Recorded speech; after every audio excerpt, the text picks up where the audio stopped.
French President Emmanuel Macron says France could have stopped the 1994 genocide against the Tutsis. Macron's statement comes at the time where the world will be commemorating this tragic event. So for more on this, we're going to be joined by international news editor Sophie Mokoena, who is in Kigali, Rwanda. Good morning, Sophie, and thank you for joining us at this hour. Perhaps on the back of the sentiments echoed by the French president, the international community failed to stop the genocide against the Tutsis. What has been the reaction of those who survived?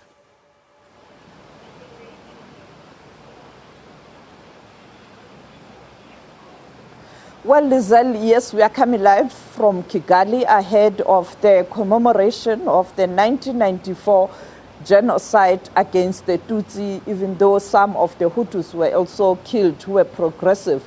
We know that for many years, as the country is now commemorating 3 decades of this incident, there has been a big question lingering in terms of the role of the international community at that time, whether it did act on time to ensure that this doesn't happen. We know that the former Secretary General of the United Nations, the late Kofi Annan, had apologized previously when he was still alive, saying that at that time he was deployed in a mission to try and stop this or to monitor the situation, but he couldn't do much as there was reluctancy from other countries to support the reports that were coming out from Rwanda that were giving an indication that something might happen. And therefore, the international community didn't do much. Countries such as France and Belgium always being fingered in terms of whether they didn't do enough in terms of assisting to ensure that this doesn't happen. We know that, and we're reading that news coming from France is that President Emmanuel Macron has decided to accept and say that France could have stopped the genocide, but there was no political will. That is a big story trending internationally, because at least for the first time after 3 decades, there is a leader who has accepted that the international community didn't do much, particularly his country, that is being fingered in terms of what transpired in 1994 here in Rwanda. And therefore, I was able to speak to survivors of the genocide at an international conference where many speakers from different countries were emphasizing the fact that the international community didn't do enough in terms of stopping the genocide. And therefore, I asked them about the information that President Macron has admitted that France didn't do much to stop the genocide, and they could have stopped the genocide. This is what one survivor had to say about what President Macron has said. It's a statement which is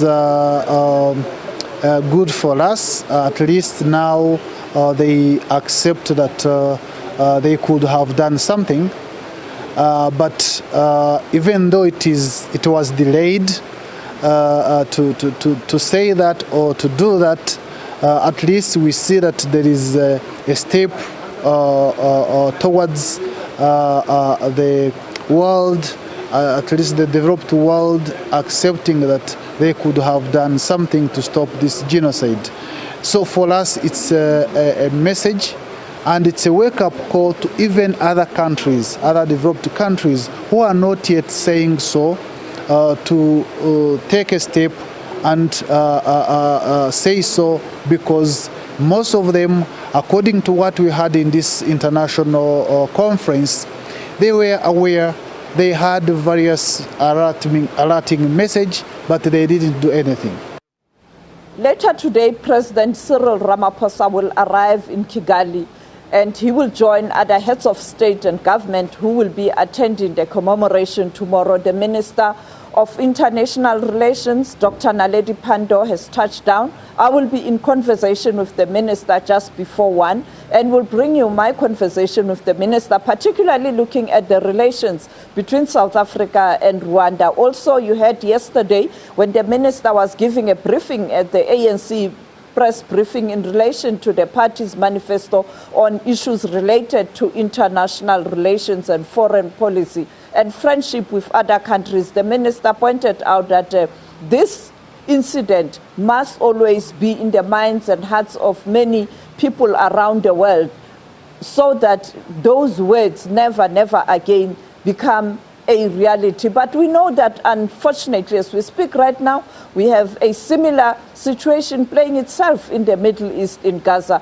And that is why South Africa has decided to take this matter to the ICJ, using this example of Rwanda, that if you don't act on time when there are confrontation in relation to issues that are related to genocide, because we know that the UN Protocol and Convention on the Genocide of 1947, it indicates that targeting of a specific group and killing them is a genocide. And in this case, we see a situation where Palestinians are targeted, and therefore what is happening in Gaza, some interpreting that as signs of genocide that is playing itself there. But the ICJ still has to hear the merits of the case, and we've seen other countries now saying that they are going to join the case, all in an attempt to ensure that we don't see a repeat of the 1994, what happened in Rwanda. But perhaps too little too late for many who have died in Gaza.